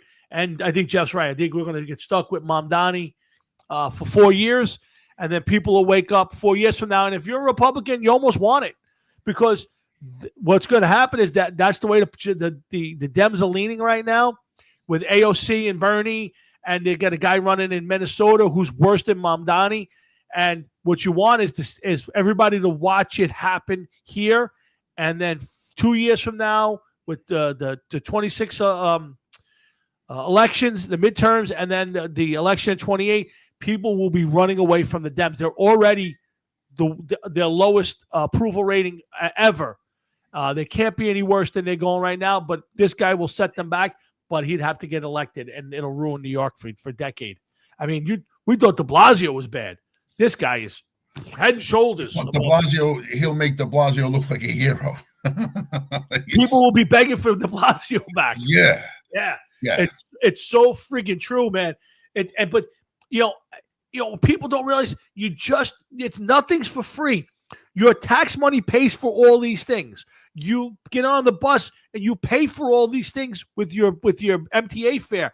If you give it away for free, where does that money come from to run those systems? It comes because they're going to raise your taxes. The guy came out and said, I'm going to tax the white neighborhoods. He said it. It says it on his website. I mean, it says whiter neighborhoods. I mean, how much more you got to pay attention? Because in the other boroughs, which you work in Manhattan, so you see it, you're exposed to it. Yep. Okay. In the other boroughs, Brooklyn, Manhattan, I don't know about Queens, but the Bronx, they're not white neighborhoods, so to speak. So when the people hear that they're gonna tax the white neighborhoods, the richer neighborhoods, they're like, oh, okay. That'll work for me. We don't have to, we don't have to pay. Sure. It'll. But here's the problem: when all the richer, whiter neighborhoods and those guys run out of this state and they move to Tennessee and Texas and Florida, the next thing he's going to go, well, we don't have enough of those guys around. Oh yeah, all you's making $150,000 a year. By the way, you're going to pay 2% more a year in taxes. Guaranteed. A lot on that kind of money. Absolutely. And that's what socialism does. It eats away at all the rich people. They scatter, and then the people who are stuck here, the people who don't own homes in Florida or can't do that. You're telling me, Jeff, that all of the people who are landlords in this state or this city, I should say, want to hear that he's going to freeze the rents, that you can't raise your rent anymore to pay your bills? Do you think he's ever going to let people get evicted from there who don't pay? You're going to have total chaos, in my opinion. But let's see what happens. I wanted to see the debate. I couldn't find it where it was on TV. I was going to DVR it. I couldn't find it on any of the channels, so it must have been on here in Jersey. It's probably on New York One or one of those kind of odd stations. It wasn't on ABC or NBC that I could find. So I'll try to catch it on thing later. couple things, Jeff. Before I tried to get Rush tickets, right? That's insane. Well, so I put in for the pre-sale. So there was a, I guess, a fan club. No, there was a city card pre-sale. Then there was you sign up for Ticketmaster for a pre-sale, and then there's the public sale, which goes off tomorrow. So I got in on the second round, and you log in a half hour before, and you get your place in line. So I log in, and just the clock goes off at noon, and I am 25. I was 2,500 and change on the list. So I'm thinking, forget it. I'm going to be here forever. I'm not getting a seat. It ain't gonna. I hung in. Well, it went quick, maybe 20 minutes, 15 minutes. The numbers dwindled down quick. I got to my point. There was nothing left but $700 plus seats. I said, I like Rush. I'd love to see them. There isn't a chance in two hells that I'm going to pay $1,500 to get two seats to go see Rush at the Garden. I'll wait when it gets closer. Now they upped it to 5 shows at the Garden in a row. Yeah, I know, but that's insane. $700. Well, again, yeah. So I mean, there were obviously cheaper seats, $300 up in the nosebleeds, but what was left when I got there was $715 was the cheapest seat, and it was a single seat. Like you had to sit by yourself. If I wanted a double, 2 people together, I think it was like $900, $950 to get those seats. I said, I want to go. I don't want to go that bad to see them. I'll hope the secondary market right beforehand. Maybe I can grab a couple seats last minute and I'll go. There's another sale tomorrow, which I'll just take a look and see what's available. So, but yeah, that's insane. $700. That's fucking nuts. I would love to know how they feel about that. That is a great question, Jeff, because I was just going to say, I wonder what the band thinks of them coming back. It's not even truly Rush. I mean, you don't have the entire band. I don't think it's a farewell tour. They're not announcing it yet. For Madison Square Garden, 5 nights, seats were going for, down low was like $1,500 a seat. I wonder, how would the band think about how, do they care? They must get a flat fee, right? At this point, they're getting paid. I think so. I don't know how Rush does it, but listen, when you think about Rush, they're playing 5 nights at the Garden. The money involved must be phenomenal. I would think. I would think you're getting that kind of. First off, is the demand that high to see Rush that you're going to sell at the Garden 100,000 seats for 5 nights? Definitely. How many people are going to be going all 5 nights? I don't know. I'm a Rush fan. I would go once. I'm sure that. You're right. Are you going to get, let's say, 10,000 Rush fanatics to go multiple shows? Frank Catalano's a big Rush fan. He goes to concerts constantly. Is Frank Catalano going to go to more than one Rush show? But I haven't seen whether they're all sold out. I haven't checked any of that yet. I'll get a better handle after tomorrow. But I was just curious. Like, can you sell 100,000, almost 100,000 seats for 5 nights of Rush? That to me, are they playing in Jersey? Do you know? Last time I looked was the other day, and there was no other shows in the area. It was 5 nights there. So you're talking about Connecticut, New York, Jersey, maybe Pennsylvania, depending on where they're going after that. Correct. They'll sell 100,000 seats easily. Yeah. Again, Frankie, I agree. Catalano, what is your cap? If you were to go to see Rush, what is your cap on a ticket? To me, it was $450. I was not going to go. I paid $800 for 2 seats to go see Elton John. I would have. That's Elton John, bro. That's right. John. I'm just saying. I'm not a huge Elton John fan. Me either. Elton John, especially knowing that it was his last show. It was his last tour. It was like the last. Yeah. I see. There we go.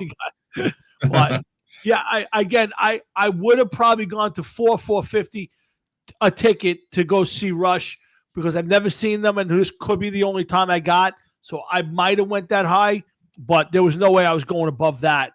For shit seats, no less. There was no way in the world I was going. I can tell you this much: if you did go to see Rush, yep, Okay, and if they played a song, no matter the song's not important, Nope. whatever song they play, if they played a song on record and it went to 2 minutes and 58 seconds, you better believe live it's going to be as close to 2 minutes and 58 seconds as you can get.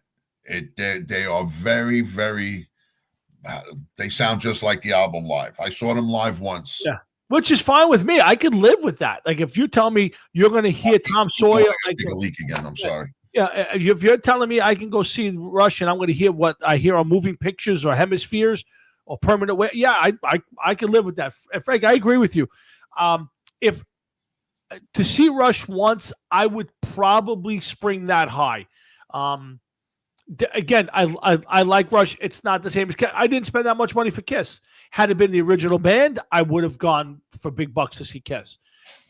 I just couldn't pull the trigger. Plus, they had it on pay-per-view. So for me, I got to see the last Kiss show on pay-per-view in the comforts of my home, and it was fine. It wasn't as great as being there, obviously, but I had just seen them on the tour before, right before COVID, and so I was okay with missing that. But I had never got to see Rush, so for me to have an opportunity to see Geddy and Alex perform, I would have went to 450 and sweated it, but that opportunity did not present itself at the moment. So, but again, Hard Rocket Sports, Jeff's doing his business. I'm Tom, and we're here every Thursday night.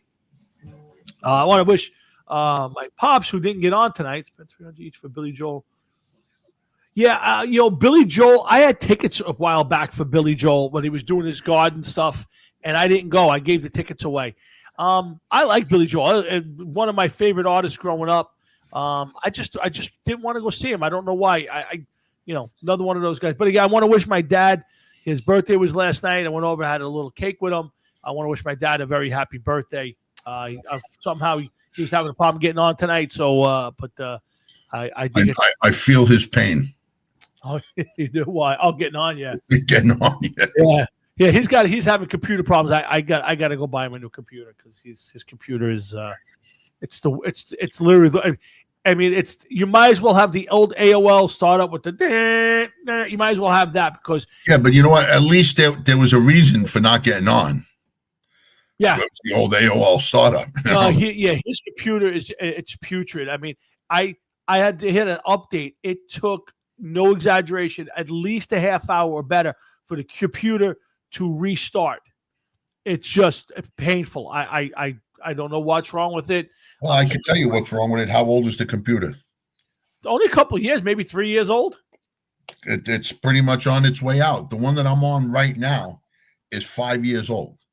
Okay. I got it in 2020 for Christmas. So 21, 22, 23, 24. It's 4 years old. It'll be 5 years old this year. Okay. And I didn't even get it for Christmas. The first one I got for Christmas, I had to go back. So that this was the second one because the first one wouldn't do what I needed it to do.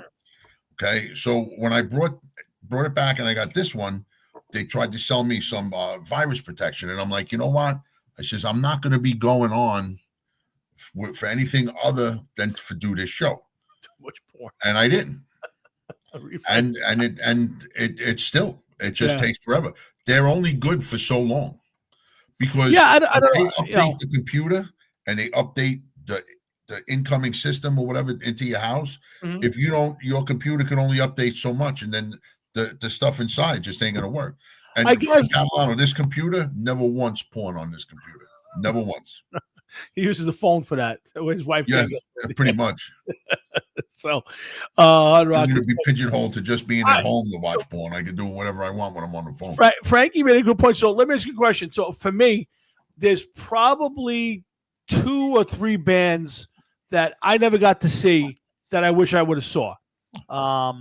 One would be Priest back in the day. Scorpions would be another one I would love to have seen live. And Rush. Those are 3 bands that I'm sure I can think of a few others, but those are 3 main ones for me. What bands do you wish you could have seen live? Me? Yeah. Oh, man. There's a couple. I wish I could have seen the original Sabbath live. I never got to see them. I wish I could have seen Queen. That's one. That's a good one. I wish I could have seen Soundgarden. Okay. live. Alice in Chains, the original Alice in Chains. So there's a couple that I could have wished to see Okay. All live. right. That's fair. That's fair.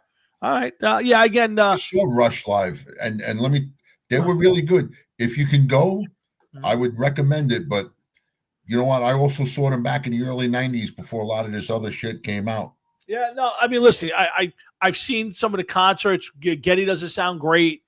The music's still always fantastic. I saw, but I would just like to say I saw them live. I mean, they're one of my favorite bands. I wouldn't say they're my favorite band. I got to see Kiss. I got to see Maiden. I saw Queensryche. I've seen, I saw Saxon. I've seen UFO. I got to see a bunch of bands. But the Scorpions would have been one back in the day I wanted to see. I saw Sabbath. I also think of a couple bands I wish I never saw. I wish I never went to see Van Halen. It was the biggest disappointment ever. Motley Crue's another one I wish I never saw. That was a waste of time and money. And think of how long ago we saw them, and you're saying that. Yeah, that's 1988. That's how far back that goes. 1985. 1985. No. Yes. No. My brother's sister was in high school when we went. 1985. She wasn't in. Oh, maybe she was. It's right. I got the ticket. 1985. Is it we really? saw them during the Theater of Pain tour. It is definitely. You're 100% right. You're right. Wow. You're right. She was just in high school at that point, because that's why I had you were just out of high school at that point. Yeah, I had just graduated, and you were out a year. Yeah. AC/DC is a fun. Keep going. I can't take it off the wall, but let me see. I can get the date. I think it's August of 1985. It makes sense. Wow, Frank. Yeah, AC/DC is a weird one for me. I love a lot of AC/DC. I probably would have liked to have seen them back in the day. I just wasn't that into concerts growing up. I just wasn't for me. I've always said I don't like live albums. I'm not huge on concerts because I love to hear the music the way it's on the album. And most bands don't play the songs the way they're on the album. So that's I don't have that ticket. I have all my other tickets in a frame. That one I don't have. I bet you I could tell you exactly. Hold on. I'm going to look it up online. What is Frank Catalano's connection with as your brother's sister, as he puts it? Was he almost your brother-in-law or something? I saw with that girl in the late 90s. You might have. You saw Motley with that girl, Sandy. Which Sandy? Not my. I don't think that's my brother's sister he's talking about. I don't know, man. She was at the late 90s. She was already married, so I can't imagine she was going to concerts with Frank Catalano. No, I know the Sandy he's talking about. So let me ask Gemini here. Hold on a second. Gemini's pretty good. Let's see if we can nail down the date. I'm kind of wishing now that you did marry into the Florio family. Gemini, what was the date of the Motley Crue concert in Madison Square Garden for the Theater of Pain tour in 1985? You've got a great memory. That concert took place in the summer. The date of the Motley Crue concert at Madison Square Garden in New York City during the Theater of Pain tour in 1985 was August 14th, 1985. Would you be interested in August 14th? Yep, the August 14th. Gemini is the best search engine. If you guys haven't gotten on to Gemini yet, I'm telling you, you can ask it the most obscure things. And I watch a TV show and like there's an actor like who has a bit part, and you're like, who was that guy? And you go, who was the guy driving the car in this scene in this show or that movie? And it goes, yeah, that's an uncredited role to so-and-so who became a famous actor. Gemini is the best search engine you're going to ask Gemini. Yep. Who starred in scene 4 of Midget Gangbang Anal Jamboree 5? I'm sorry. I'm not polluting my. The third guy in. I'm not even going to torture my Gemini with that. I think I went to the show that night and the night before in Allentown. Yeah, listen. Again, for me, concerts have never been a big deal. I've seen a bunch. I've seen most of the bands I wanted to see. Like I said, I love to have seen Triumph back in the day. I love to see Rush in their heyday.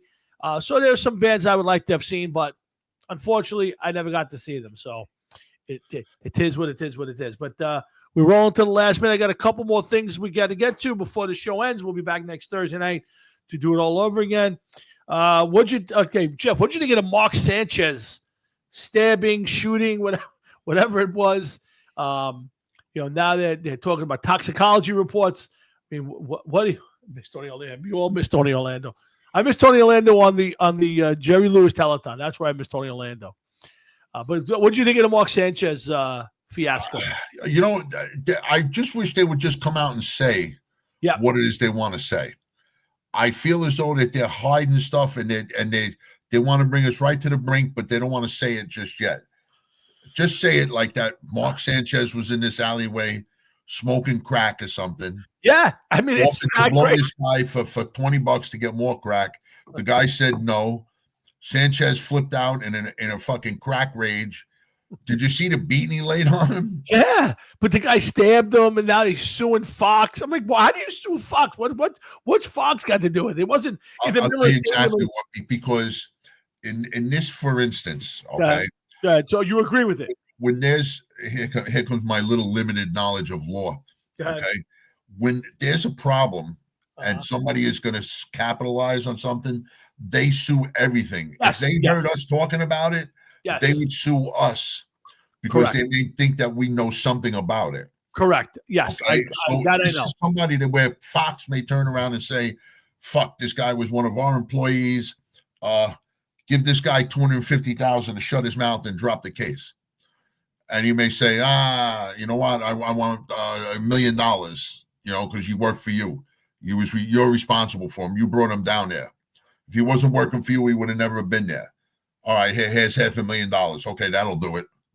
Yeah. You know what I'm saying? He's just, it's a money grab to get money from whoever he can. Because they're going to say that he was an employee. I get it. I see guys, on the jobs they get hurt.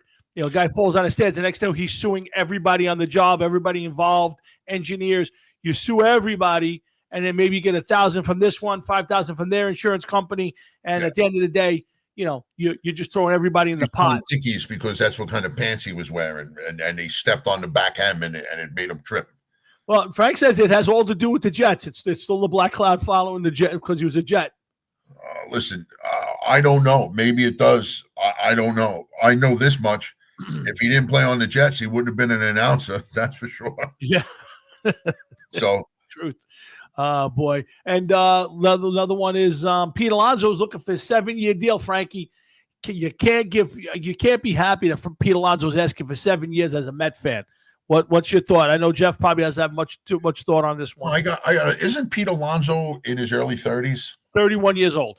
31 years old. So you would have to be insane to offer this guy a 7-year deal. I couldn't agree more. He probably, without knowing much about the guy, he'd probably be a solid player at 35, 36 years old, if that. And then he's going to start to taper off anyway, just like everybody else that signs these large deals, especially at that age. He's not going to live up to the deal. But the only thing I will say is this. If he signs this year for 7 years, and let's just use a number for math reasons only, and let's say he gets $25 million this year. Yep. And you may turn around and say, well, it's not bad, but all right, he lived up to it. He lived up to it. By the time he gets to the last couple of years of the contract, it's the way that the salaries are going, that's going to be a bargain fucking salary at that time. It might be, but he's definitely going to be. Yeah, he's probably, I'm going to guess a little bit. He's looking for a 7-year, $35 million a year nut. So he's looking for close to $300 million. And I think you're insane if anybody gives it to him. And you're probably right, Frank. I don't think anybody will. But there's always one team. There's always one team out there that is dumb enough to say, okay, I don't care what happens 5 years from now or 6 years from now. If the first 2 years he gives me a shot to win a World Series, I'll deal with the money later on. And to Jeff's point, you're right. Maybe $35 million is a lot right now. And 5 or 6 years from now, it's a drop in the bucket. But you will eat the last 3 or 4 years of that guy's contract one way or the other. So if I'm the Mets, I would never do it. I would put those resources, if I were the Mets, into Bellinger. Go get Bellinger and use that money on a player like that before I put it on the line. It's a guy who's a 5-tool player and is still relatively young and healthy. I would use the money there and not on Alonso. The problem is the Met fan is begging the Mets to pay him and get him back, and Alonso knows it, and he knows that he'll get extra money out of Cohen because of the way the season went. The fans are so unhappy. He's got to appease them. He's going to do everything he can to bring Pete back. Maybe not at 7 years. Maybe he gets him a little cheaper, a couple years cheaper. I don't know. Yeah, I would agree with you, Frankie. You know, how about this? I mean, after Soto let them down the way he did, and spent all of that money, which was like, wow. You know, that's unbelievable. I can't believe how much they spent on him. He was so much better with the Yankees, bro. Yes, he was definitely a better Yankee. You know, they went to the World Series as the Yankees, so of course he's better. Yes, they did. They did. 100%. Yeah, it's no doubt. But yeah, again, I think if Pete gets anywhere near 7 years or anywhere near $300 million, that is strictly just an appeasement. And I think he's going to have a long off season. I would be surprised if anybody came rushing in to give him 7 years. Not for nothing, but since 2021, Alonso's been a pretty solid player. I mean, he's a very solid player. Huh? He's a very solid player. The problem is, as you get older, he's not a superior athlete. He's not a great first baseman. He's not a great hitter. His batting average is dipped every year. He is one of those guys where if he stays healthy, his average actually went up from last year to this year from 240 to 272. But the guy's averaging 38 home runs and 102 RBIs a year. Yep. And I know that's because his first year he had 53. I'm looking at his stats now. Yeah. But well, what has he had the last couple of years in home runs? He had the 53 in his rookie year. Yeah, right? 53, 16, 37, 40, 46, 34, and 38. RBIs was 120, 35, 94, 131, 118, 88, and 126. He also did 161 games, 57, 152, 160, 154, and the last 2 years, 162. Yeah, he plays that, and I give him credit. The question is, looking at those stats, are you going to give him 7 years at $35, $40 million a year to do that? I say no. His power numbers will reduce. It's just I agree. Yeah. I agree. But you want to know, like, but the only reason that I would consider it, and you know, this is just me, is because if you got him for 20 to 25 million a year, and once again, just using that as a figure, if you got him for a number like that, by the time that the contract is over, that number is going to be minimal. Correct, but while it's minimal, the likelihood is he'll be hitting 20, 22 homers a year. Maybe he's getting 25 homers a year if he's lucky. He's not going to be a first baseman. He'll be a part-time DH or a platoon DH, and you're still paying him $35 million. Again, maybe paltry in some circles, but that's just another spot of money that you're going to have to get. Like the Yankees are Stan's making $20-something million a year, $27 million a year. It ain't a lot of money in baseball today, but it's keeping them from spending money other places because he's not producing, and you're still stuck with his $27 million a year. So while it's not a ton of money in today's day and age for baseball players, he's not living up to $27 million a year. So it's preventing them from spending money other places. Probably not, but it's the point that if he signs a big deal now, or an expensive deal now, or what looks like to be an expensive deal, by the time you get to year 5, 6, and 7, it's probably going to be below average, market average for some of these players. Yes. That's the only redeeming quality about Correct. it. I agree with you. And Frank, that's the point I'm bringing up. Like that, you get him into savings, but still a lot of money. Oh, absolutely, and a big tie-up of your roster for that far in advance with a player who's really kind of one-dimensional at this point. And Frankie, the one good thing for you is by him coming out and saying, I want 7 years, most Met fans who are knowledgeable are already going, screw it, let him leave. So Cohen has the out now. You know, if Pete comes back and says, hey, I just want to be a Met, I'll be happy if I could stay here for 3 or 4 years. You know, most Met fans would say, come on, you got to sign him. You got to pay him. You got to pay him. Now, I think most Met fans or most baseball observers are going, let him leave. You want 7 years, go fly a kite. And and that's exactly what they did last year. Is right. And so if you're Cohen, you'd rather pay him for 2 or 3 years and give him extra money and let him play hard again, maybe for another contract. But I'm not giving him 7 years. What about Judge contract? It's like a news. No, it's not. Judge is the best player in baseball. It's not even close. It may turn out to be at the end, but right now, if the Yankees were a better team, the Yankees should have won a World Series last year. Not saying they were better than the Dodgers. I'm saying they should have won a World Series, and they should be in there more often. They're getting value out of that contract. I got to tell you, Tom, right now, Judge is averaging 37 home runs a year and 83 RBIs and playing 114 games. Right now, I don't remember exactly what we said about Alonso, but his numbers are very comparable. Alonso actually had more RBIs. Yeah, again, Judge missed a lot of time. If you went the last 3 or 4 years, I think Judge has gotten 50 homers 4 times already.